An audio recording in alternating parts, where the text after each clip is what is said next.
A paz do Senhor, amados irmãos, cumprimento a todos com a paz do Senhor.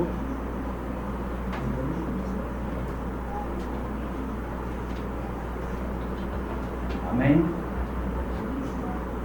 Vamos ler o texto que se encontra em Ruth, capítulo 1, verso 1 até o 7.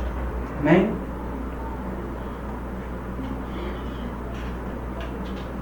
Ruth, capítulo 1, verso 1 até o 7.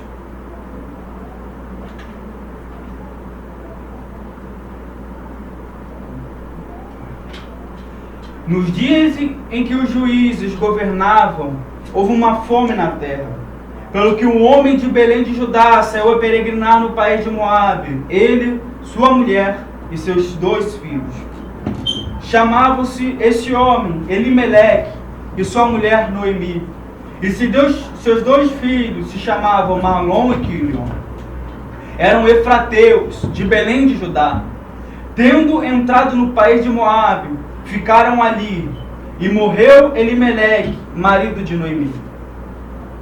E ficou ela com seus 2 filhos, os quais se casaram com mulheres moabitas. Uma destas se chamava Orfa e a outra Ruth. E moraram ali quase 10 anos.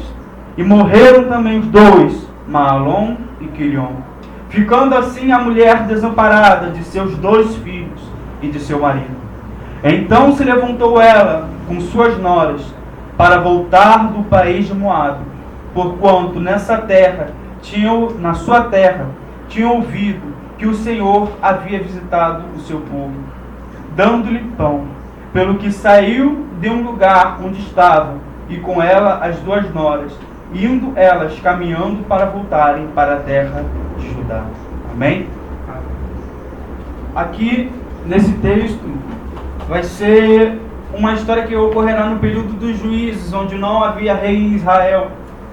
E a história de Elimeleque é uma história muito interessante, porque nós vemos que no tempo de juízes, Deus levanta homens para julgar a causa do seu povo, para ser juiz sobre aqueles que irão oprimir, sobre aqueles que irão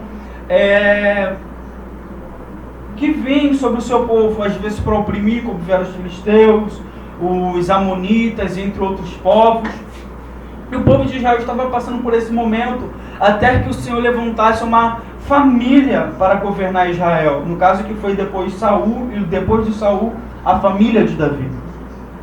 Então, aqui nós vemos um homem chamado Elimeleque, que ele foi com toda a sua família para Moabe. Então, nós vamos entender que família, num conceito bem bíblico, não é somente o lar, não é somente a casa, não é somente a estrutura. Família são todos aqueles que residem com você. São filhos, parentes, primos, todos aqueles que estão debaixo da sua proteção. No caso, nós vamos ter um senso de família bem romano, que os pais romanos, as matronas romanas, que seriam, elas governavam a sua casa, eles eram responsáveis por vida e morte de seus filhos, Se nós formos ver filmes, livros, séries que vão dizer a respeito desse patriarcado e matriarcado. Então, essas famílias, elas eram constituídas de pai, mãe, filhos, às vezes sobrinho que vinham se achegar sobre aquela família, como foi no caso de Ló com Abraão, até que ele se emancipou da família de Abraão, até que aqui, na palavra do Senhor, vai dizer, Elimeleque saiu de sua casa, de sua terra, de sua herança no Senhor, para ir a Moabe. Então, aqui nós vemos que Elimeleque, ele cometeu uma atitude, ele fez uma atitude que gerou muitas consequências na sua família. Porém, o ponto que nós devemos chegar agora, um momento de introdução da palavra, seria como nós temos agido e feito com o nosso lar, com a responsabilidade que Deus colocou em nossas mãos. Então vamos lá. Quem era Elimeleque? Elimeleque, o nome dele quer dizer Deus é rei. No tempo de juízes, Nós vamos ver que no período de Samuel, o povo vai reclamar com Samuel: nós não temos um rei. Elimeleque, ele tinha uma chamada profética sobre a sua vida, apontando que Deus é rei. Noemi, ela se chamava doce, agradável.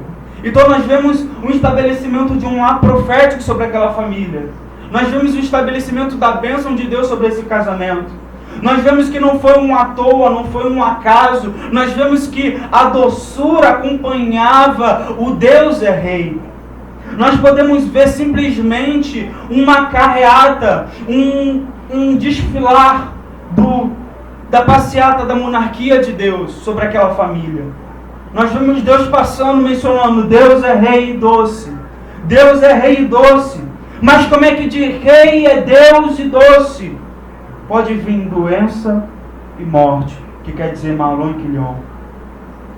Porque Elimeleque, com o seu chamado, com sua vida profética, com sua esposa profética, com seu casamento profético, foi para uma terra depravada. Nós vemos que Elimeleque, ele tomou essa atitude que gerou problemas não somente no lar, que é a estrutura, mas na família, que é o mais importante. Nós olhamos muito para a propriedade, mas nós vamos ver que nessa nossa sociedade nós somos muito materialistas. Nós somos muito focados no material, nós somos muito focados nessa vida física. A nossa cosmovisão parece que é voltada para baixo. Nós voltamos para um melhor salário, nos voltamos para uma maior renda financeira e nós não nos voltamos para a vida familiar com tanta eficácia.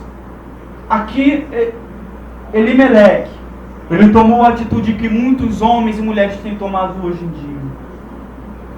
Então nós vamos ver hoje quais foram os problemas e etapas de declínio espiritual da casa, da família de Elimeleque.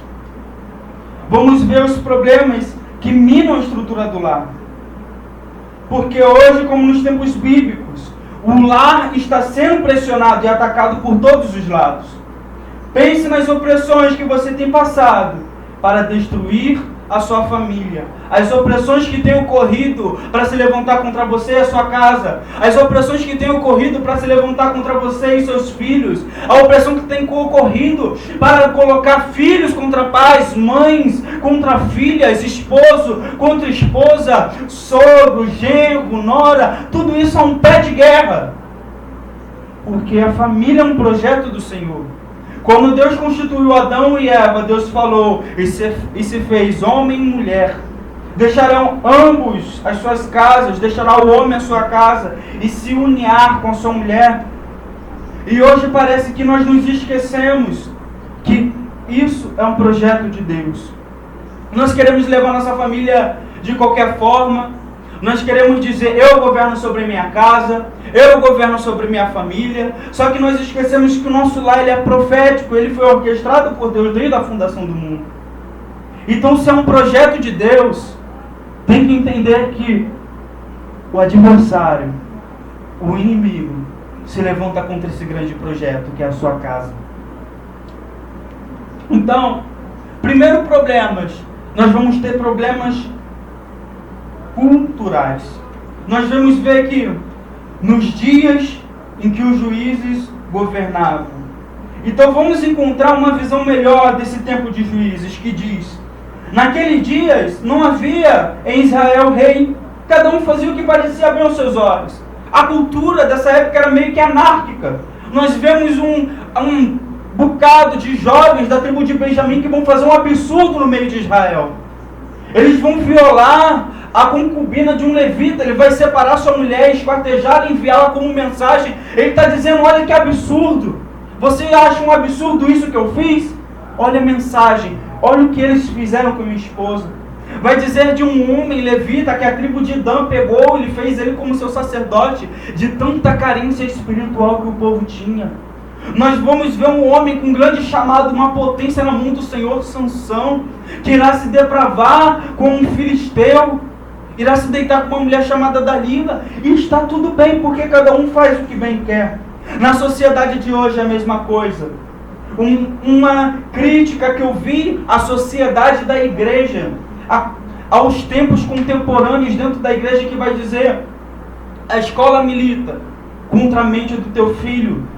Tudo quer possuir a mente da sua casa, tudo quer possuir a mente do seu filho. Eles vão para a escola, escutam professores que muitas vezes não são cristãos, ligam a televisão e muitas vezes veem desenhos e veem coisas que não são cristãs.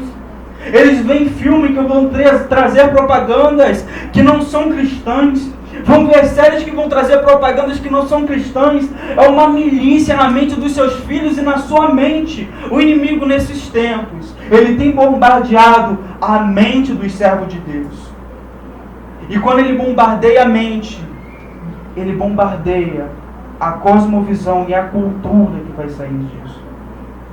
Uma coisa que eu acho muito interessante, que vão trazer um estudo falando sobre Adão, que Adão ele foi colocado no jardim do Éden, ele foi chamado para cultivar o jardim e cuidar do jardim. Só que se você chegasse para Adão e falasse: Adão, quando você vai adorar a Deus? Adão, quando você irá trabalhar secularmente? Ele não havia essa separação.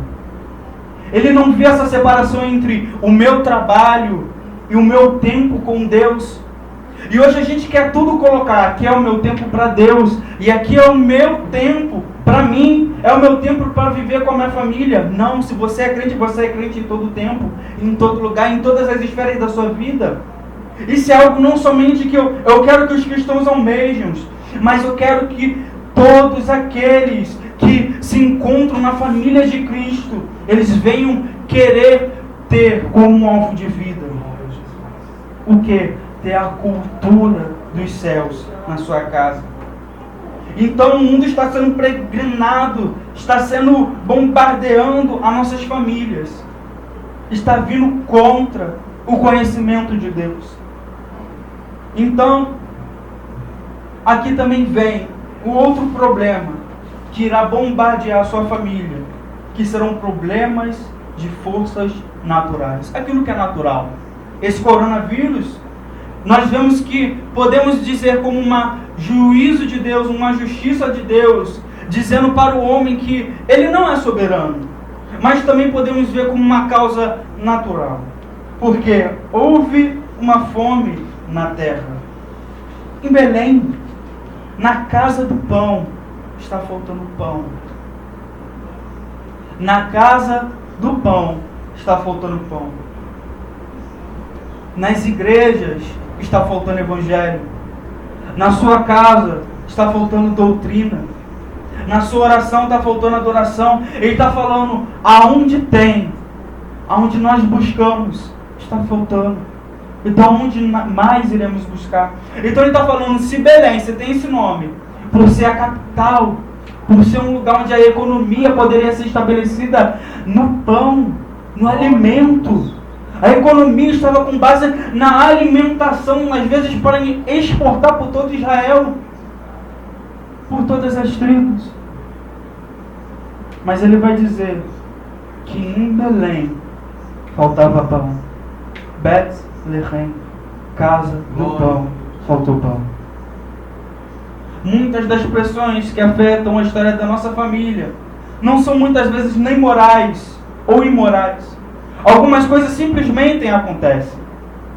Eles ocorrem porque vivemos em um mundo caído e pecaminoso. Essas coisas fazem parte da natureza da vida. Podemos reconhecer esses problemas por duas qualificações. Então, por estarmos numa natureza, nesse mundo vil e pecador, o homem pecou e Deus falou: do suor do teu rosto tu comerás do teu pão. Tudo que você conhece, tudo que você vai olhar foi afetado pelo pecado. Não uma coisa que você vai olhar que você não vai ver a depravação moral do homem.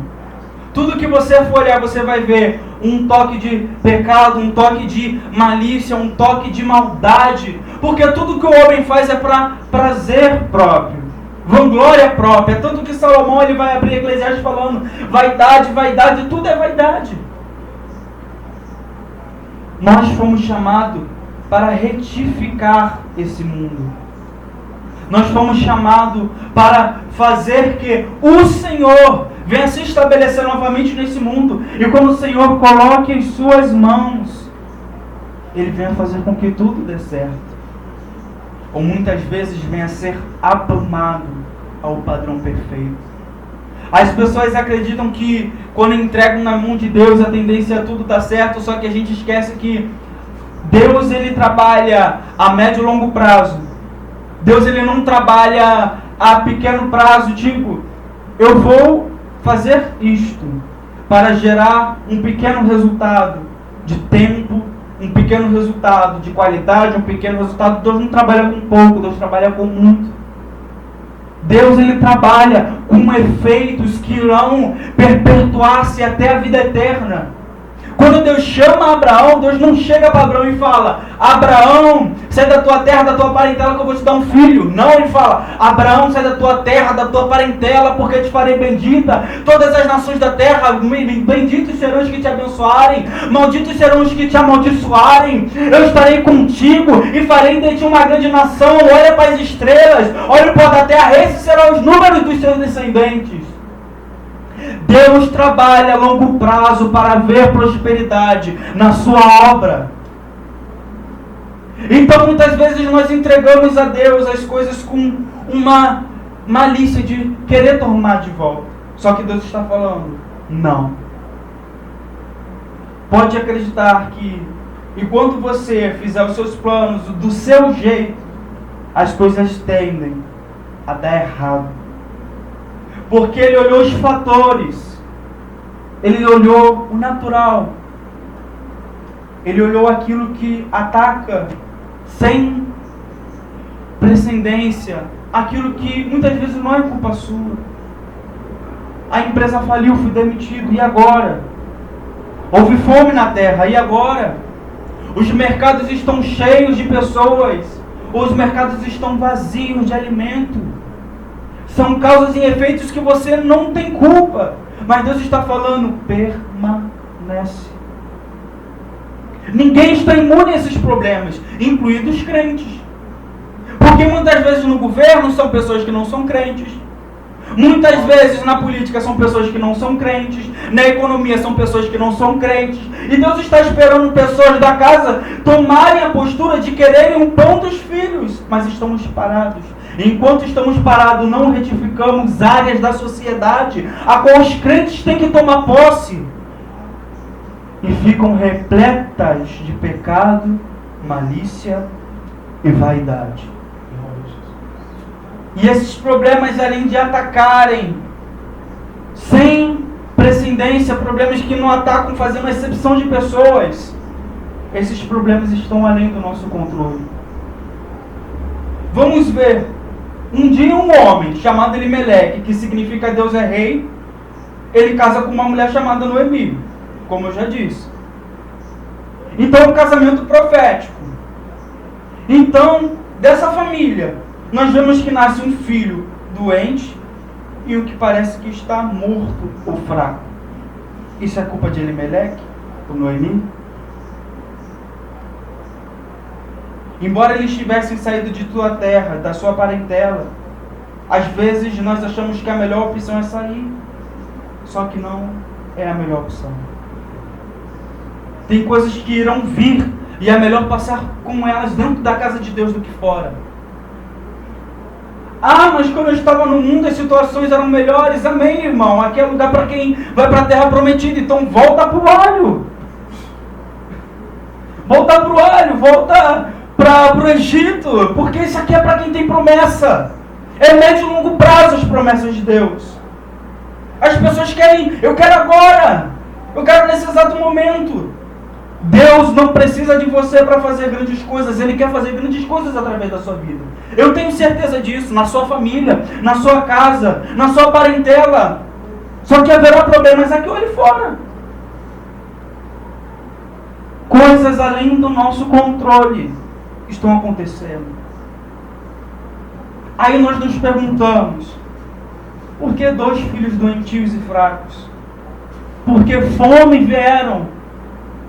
Por que aconteceu enchentes? Por que aconteceu doenças? Por que perdemos emprego? existem ocasiões específicas que Deus mostra que Ele envia ou permite a diversidade para um propósito. Há um tempo determinado para todas as coisas debaixo do sol. Se você não passar por esse processo, você não verá grandes coisas. Se você não passar por esse processo, você não verá o agir de Deus. Agora imagine, embora a história não seja feita de suposições, mas de fato. Imagine Elimeleque e Noemi. Tem 2 filhos, Malom e Quilion. Estão na terra de Israel. Elimeleque morre. Malom e Quilion serão resguardados na sua terra, na sua herança, por seus primos e parentes. Muda a história. Muda a história. Eles iriam se casar com mulheres hebreias que iriam cuidar da sua família, orar por sua família, fazendo com que Deus mudasse o cativeiro, Deus virasse o cativeiro. Só que a gente opta por fazer aquilo que é melhor diante dos nossos olhos. O quê? Fazer aquilo que é rápido e prático, e não aquilo que é demorado, longo, mas eficaz. Problemas das escolhas. Saiu a peregrinar no país de Moabe. Então nós vemos que a fome na terra. Nós vemos que a família está sendo bombardeada culturalmente. Nós vemos que há caos na cultura, há caos na moral. Nós vemos que há caos naquilo que nós não podemos controlar. E o que a gente faz? Sai da tenda, sai da terra, sai debaixo da mão do Senhor. Irmãos, o conselho de Davi: melhor cair na mão de Deus irado, porque mesmo assim Ele terá misericórdia. O homem não tem misericórdia porque você foi para Moabe. O homem, ele não vai olhar para você, ele não vai olhar para você e falar: poxa, pobrezinho, está passando por essa situação. Não, o quanto ele puder explorar e sugar a sua situação, ele irá fazer. Deus, Ele é o único que olha para você e fala: adversidades, tribulações vêm para te preparar para um caminho de glórias e de honras futuras. O que seria de grandes homens de Deus se não tivessem passado pelos processos? Não queime etapas. Não tome mais escolhas. Porque ele saiu a peregrinar em Moabe. Elimeleque, ele tinha 4 bocas para alimentar durante um período de fome. Certamente o melhor a se fazer é assumir a direção e encontrar comida e emprego em qualquer lugar que puder. Mas se isso significar o sacrifício da sua fé, embora pareça inocente, e a Moabe era como ir a Sodoma e Gomorra. Em Gênesis vai dizer sobre Ló, que deixou Sodoma, suas filhas embebedaram e ficaram impregnadas por ele. O nome da criança nascida, da filha mais velha, era Moabe. Para Elimeleque deixar sua herança na terra da promessa e se mudar para Moabe era equivalente a retroceder a moral de Israel. Elimeleque estava abrindo mão da sua confiança em Deus. Elimeleque estava abrindo mão daquilo que Deus poderia fazer em sua geração através da sua vida. Deus, eu tenho 4 bocas para alimentar. Permanece. Deus, eu tenho filhos que irão morrer, eles já nasceram doentios e fracos, o que farei? Permanece. Porque ao redor temos Edom, quer dizer vermelho, que muitas vezes pode tipificar sangue, violência, assassinato, características típicas de Esaú. Roubaram sua bênção, Esaú. Que? Jacó, vou matar. Você acha que os filhos não herdam características espirituais?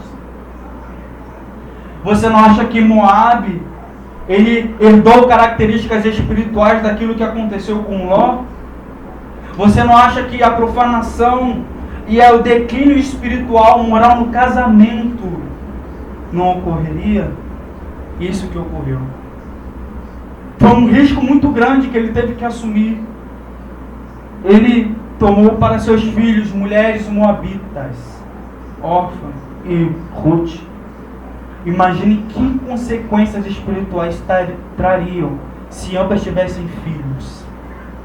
Que consequências espirituais trariam se essa família fundasse uma dinastia com a santidade de Deus, o poder que Deus tem derramado sobre os seus servos para alcançar lugares inimagináveis, mas a perversão do inimigo, o que teria acontecido? Israel foi chamado para ser uma nação santa e eleita na presença do Senhor. Eles iriam executar justiça e juízo por toda a Canaã, porque pecaram contra Deus. A terra estava vomitando os habitantes. Porém, Deus ele tinha derramado tanta glória, tanta santidade sobre o seu povo, que quando o povo se perverteu, isso tudo virou do avesso. E o mesmo nível de santidade, de santificação, virou um nível de degradação espiritual e moral. Aonde abundou o pecado, superabundou a graça, mas também onde abunda a graça, também pode abundar o pecado. Onde Deus tem grandes planos na sua vida, pode ter certeza que o inimigo quer tocar. Sabe aquele pessoa que é ateu, aquela pessoa que é bêbada, aquela pessoa que tem problemas, que nós olhamos fisicamente e falamos, Deus, essa pessoa não tem solução. Só que imagine aquela pessoa na mão de Deus, o que é que Deus faria? Agora imagine um servo consagrado num da casa do Senhor quando cai, quando regride. Quais grandes planos de depravação o inimigo tem para essa vida? E era isso que Elimeleque estava disposto a fazer para a sua descendência. Ele desobedeceu a Deus, ele retrocedeu. Muitas vezes você fala, Senhor, é melhor um bom emprego. É melhor o meu filho nessa escola onde ensina melhor. Senhor, é melhor eu gastar horas do meu trabalho, da minha vida no trabalho. Só que Deus está falando, qual é a melhor parte? Como disse para Marta. Qual é a melhor parte? Porque buscar o reino dos céus, a sua justiça, mais serão acrescentados. Imagine você colocar a sua família, o seu trabalho, tudo isso na mão do Senhor. Imagine como Deus irá se estabelecer. O reino irá se estabelecer. Como Deus virá com bênçãos, graças e glórias. E não depravação, pecado e qualquer outra coisa sobre a sua casa e a sua família. Você já considerou o impacto negativo da desobediência? Aos olhos dos seus filhos, daqueles que dependem de você? Além disso, a desobediência levou a um estado de contínua desobediência. Ele não só foi para lá, ele permaneceu lá. Ele só não permaneceu lá, ele ficou lá cerca de 10 anos. Gente, isso que é obstinado. Não é só uma pessoa que peca, mas permanece no pecado. Eu imagino que durante esse processo Deus estava falando fortemente ao coração de Elimeleque. Elimeleque volta. Elimeleque volta. Elimeleque volta. Não é possível que em Belém passou 10 anos sem pão. Não é possível. Acho que só esperou ele morrer e falou assim, você não quis, então vai morrer aí na fome. Vai morrer trabalhando para uma herança que não é sua, para um povo que não é seu, vai viver aí. E foi isso que aconteceu. Aí você vê como é que os filhos de Elimeleque olharam. Se ele pode sair e abandonar, porque eu não posso. Por isso que tomaram mulheres moabitas. Se ele pode abandonar sua herança, sua terra, porque eu não posso esquecer minhas terras e minha herança no Senhor. Se meu pai dá mais valor ao trabalho, se meu pai dá mais valor ao dinheiro, se minha mãe dá mais valor à comida que eu como do que a minha educação, a minha ética, aquilo que eu vou aprender, e como será a minha carreira espiritual no futuro, porque eu não posso abrir mão disso tudo. Mais do que qualquer outra coisa, os filhos precisam de um exemplo cristão dentro do lar. Ele colocou a sua família num caminho de grandes tentações. Embora bem intencionado, sua desobediência não aliviou seus problemas, porém aumentou. nós devemos ter em vista o compromisso que nós temos que ter com Deus. O compromisso com Deus que salva a nossa família. Devemos considerar Deus em todas as hipóteses, em todas as coisas. Devemos não pôr limite a compromisso com Deus. Em tudo você tem que ver a Deus e colocar Deus. E compartilhar com Deus sua vida pessoal, material e física. A promessa que abençoa o lar está escondida nessa história, sobre um homem que acreditava que poderia deixar Deus de fora de sua vida sem consequências para a sua família. Estão escondidas duas promessas redentoras: a promessa em relação a Deus e a promessa em relação à sua herança. Ele abandonou seu Deus, sua casa, seu povo. Ele abandonou a cultura do céu, ele abandonou a santidade, mas Deus permaneceu. O mesmo lugar onde você se perdeu de Deus é o mesmo lugar onde você o encontrará. Parece até um paradoxo, né? Quando a gente fala, perdi a chave, onde é que você perdeu? Esse é o maior desafio da caminhada cristã, porque onde é que você perde, é onde você tem que voltar para achar. Elimeleque, ele sabia onde é que ele perdeu. Ele perdeu em Israel a herança, ele perdeu em Israel a aliança com Deus, ele perdeu em Israel o compromisso com Deus. Só que quando você perde o tempo para ensinar seus filhos, o tempo para viver com sua esposa um matrimônio legítimo debaixo da bênção de Deus, o tempo para ter um processo de um emprego que muitas vezes nós olhamos e falamos, Senhor, esse salário não vai dar conta, mas nós vemos a mão de Deus do nada se levantar e abençoar, multiplicando pães e peixes para haver fartura, porque Deus nos tem dado nesse tempo pão dos filhos. Pão dos filhos. Não saia de Israel, não saia da herança, não coloque a sua família em risco. Não coloque a sua família em pé de perigo, perto de tentações. Porque se você é o líder e você fracassa, toda a sua casa fracassa. Porém, quando você está disposto a deixar a tua terra, a tua parentela, a abrir mão daquilo que você antes possuía, degradado, em pecado, mas disposto a fazer com que Deus retifique isso, com glória terá. E é isso que Deus está nos chamando hoje. Retifica a sua casa, retifica a sua família. Bota a tua casa em ordem. Não como ele falou para Ezequias, coloca a tua casa em ordem porque eu vou te levar. Mas ele está dizendo, coloca a tua casa em ordem, porque irei derramar bênçãos sem precedência, sem limite, sem parâmetros, ou a paz que excede o entendimento humano sobre a sua casa. Aquilo que excede, aquilo que não desceu ao coração humano, aquilo que o olho não viu, nem ouvido ouviu, aquilo que de tempos passados perguntaram os povos e disseram, não há um Deus como o nosso Deus, que faz e opera para aqueles que o amam. Assim é a bênção que Deus irá derramar sobre a sua casa, se nesse momento de crise, de aflição, de degradação moral e espiritual, você bater o pé e dizer, eu quero permanecer na presença de Deus. Que a paz, a glória e a santidade do Senhor repouse sua família, sobre sua casa, agora e para sempre. Amém.